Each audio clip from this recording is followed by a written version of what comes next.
तर पुढची बातमी सुद्धा राज्याच्या राजकारणातून, मात्र मोदी विरुद्ध गांधी अशी परिस्थिती ही आजचा दिवस तरी महाराष्ट्राच्या प्रचारामध्ये आपल्याला पाहायला मिळणार आहे।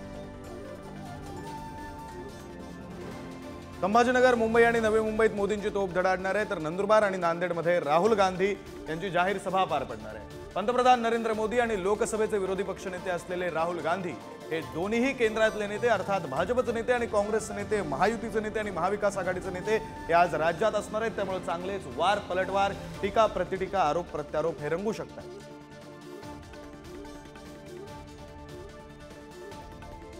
तर पंतप्रधान मोदींची नवी मुंबईतून जिथे सभा होणार आहे त्या ठिकाणाहून आपल्या प्रतिनिधी शिल्पा नरवडे आपल्यासोबत जोडल्या गेल्यात। आपण त्यांच्याशी बातचीत करूया। शिल्पा, खरं तर आजचा दिवस महत्त्वाचा आहे, कारण अगदी एक 4 ते 5 दिवस प्रचाराचे उरलेले आहेत। त्यानंतर प्रचार करता येणार नाहीये, आचारसंहिता संपणार आहे। नवी मुंबईमध्ये कशा प्रकारे तयारी करण्यात आली आणि पंतप्रधानांच्या टार्गेटवर आज कोण असू शकते?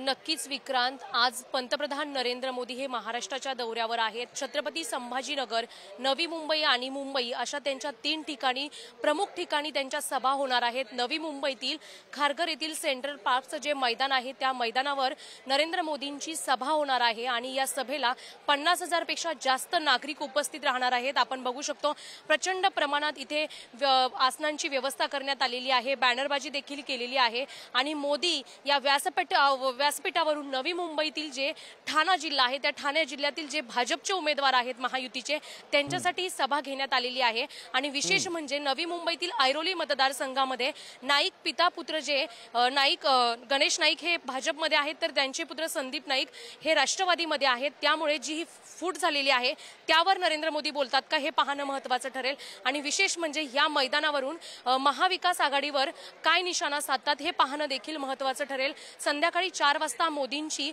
खारघरमधील या मैदानावर सभा पार पडणार आहे आणि त्यानंतर ते मुंबईच्या दिशेने रवाना होतील। 6 वाजता शिवाजी पार्क मैदानावर सभा होईल, जिथे बाळासाहेब ठाकरे, उद्धव ठाकरे, राज ठाकरे हे त्या मैदानातून बोलत होते।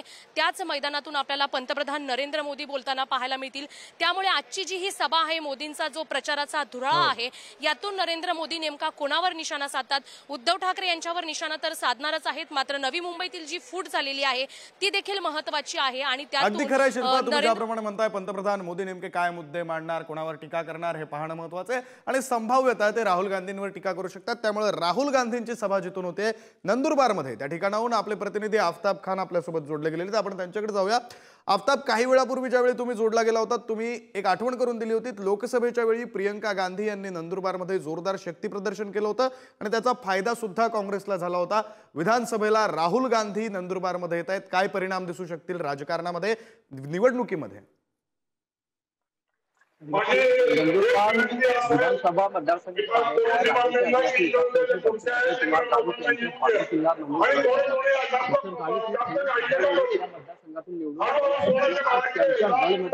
काँग्रेस नेते राहुल गांधी यांनी सभा घेणार तयारी करण्यात आली होती। तसेच आहेत। आज राहुल गांधी 4 उमेदवारांसाठी प्रचार करण्यासाठी आज नंदुरबार येथे येत आहेत। राहुल गांधी जे लोकसभेत मुद्दे होते काँग्रेसकडे, मणिपूर असो, संविधान असो किंवा संविधानाचे बदल करण्याचे भाजपचे जे षडयंत्र असे त्यांचे राहुल गांधी यावेळेस देखील करतील। कारण की नंदुरबार जिल्हा आदिवासी बहुल जिल्हा असून नंदुरबार जिल्ह्यात काँग्रेसच्या पहिलेपासून गड राहिला होता, मात्र 10 वर्षांपासून हे गड काँग्रेसच्या हातातून लोकसभेत काँग्रेसच्या उमेदवाराच्या विजयानंतर परत काँग्रेस जीवित झाली आहे अशी परिस्थिती आपल्याला पाहायला मिळत आहे। तसेच वेळात राहुल गांधी या सभेस्थळी तयारी करण्यात आलेली आहे। आफ्ताब, राहुल गांधी खरं तर या सभेतून काय बोलतात याकडे आपले लक्ष असणारच आहे। धन्यवाद तुम्ही दिलेल्या या सविस्तर माहितीसाठी।